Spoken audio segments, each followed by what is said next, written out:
Anong mensahe ang kailangang marinig ng mga Leo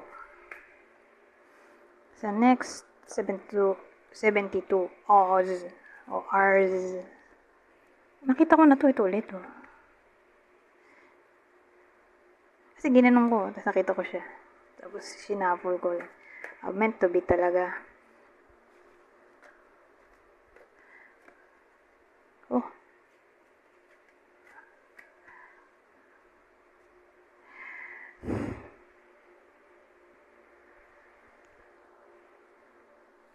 Maraming tao. Usually, pag maraming tao, pwedeng may makilala yung iba sa inyo, new found friend. O makaka-apekto sa decision nyo ang ibang tao. O sa puso nyo.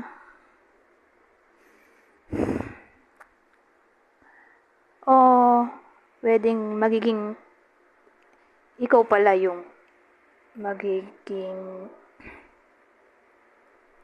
important sa ibang tao o makakatulong sa kanila. So, case-to-case basis. Pero dito, may single tayo o babae.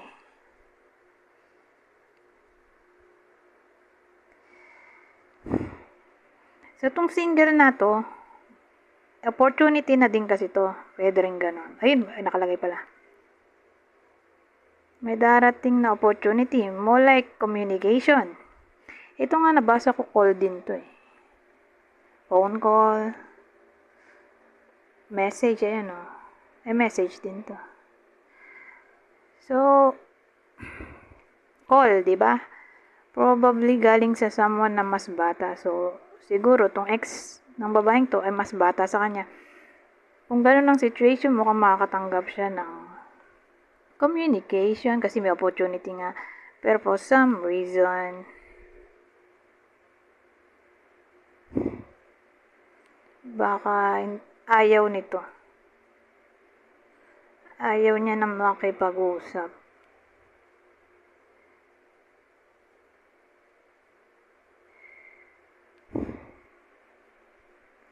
Ganun dating. Kasi ano siya eh, caught. Siya yung card ng declutter. O ayaw niya ng komplikadong sitwasyon o drama. Masyado siyang logical. Ayun, nakalagay logic. Ayaw niya na mag-worry. So, ibublock o block niya itong person. Pag kinommunicate siya, bablock niya. So, again, kung ang ex ng babae ay babae. I mean, kung ang ex ng babae ay babae din, who knows? Kasi nasabi ko babae rin. Oh, mas bata sa kanya. Ayaw na niya. So, again, single tong babaeng to. Ngayon, whether to yung person mo o kayo mismo to. O ito yung kakilala nyo. O pwedeng isi-sin zone lang niya o hindi niya re-reply yan. Depende sa kung anong gagawin nito. Pero more like di niya re-reply yan. Di niya sasagutin ng call.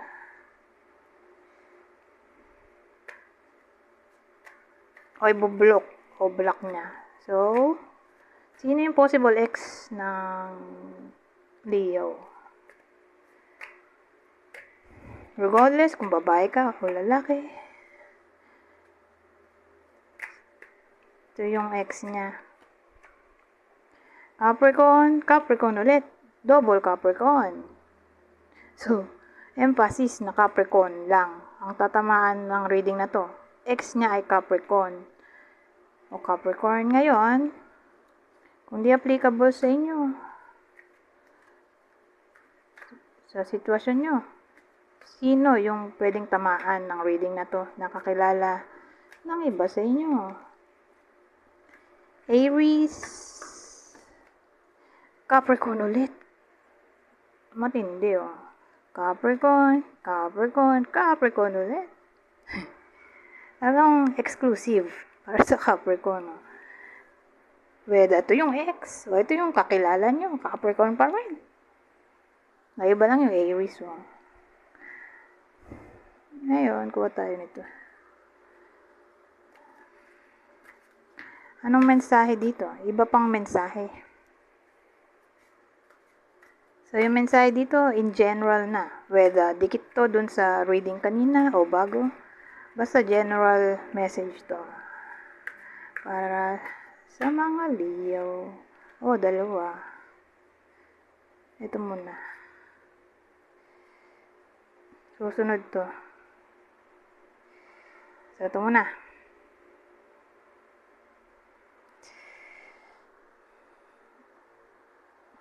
So, sabi dyan, two of thought.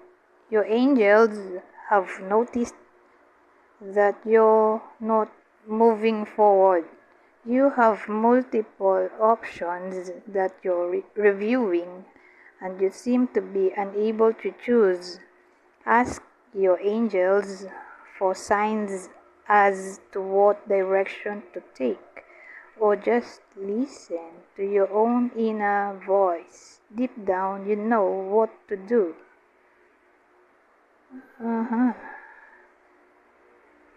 So, indecision to. Diba? Two of thought.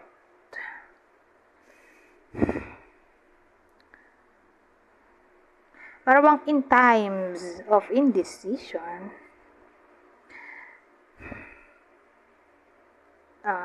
huwag makalimot mag-pray.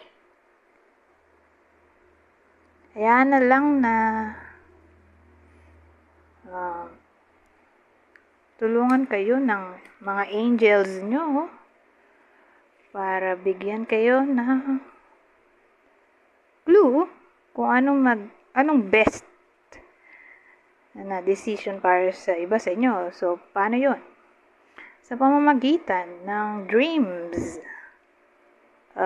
signs and symbols, repetitive numbers,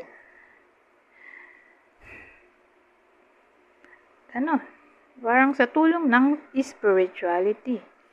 O sabihin natin, pwede rin sa tulong ng clairaudience o claircognizant.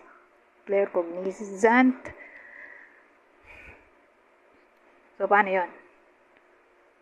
Sabihin natin, yun yung inner voice laging yung naiisip.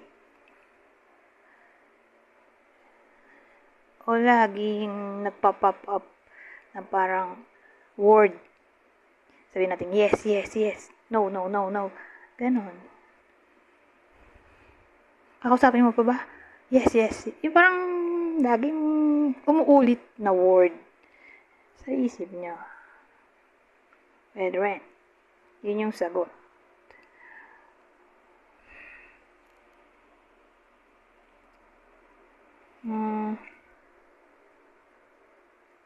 Kasi, again, difficult choice din daw yan Two of Swords. Difficult kasi di mo alam kung kakausapin mo pa ba o hindi na, medyo awkward.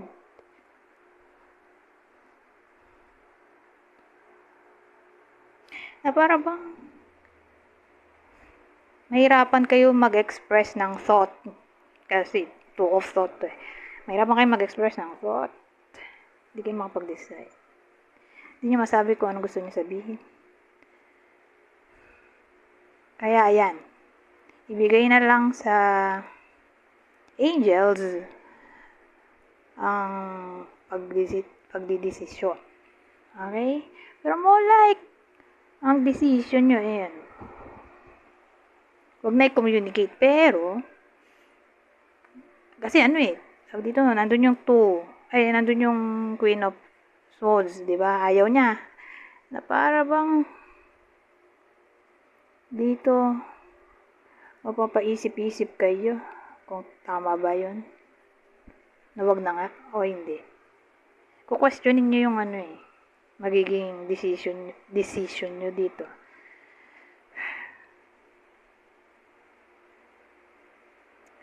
Kaya, ang best action ay mag-pray. At mag-rest para mas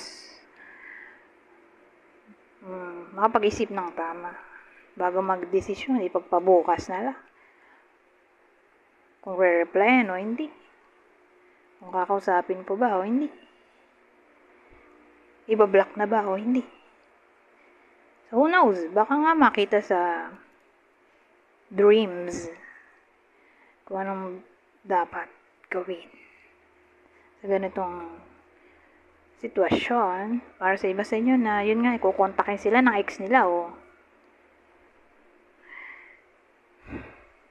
anyways, hanggang dito na lang. Goodbye for now. Ayaw luminaw.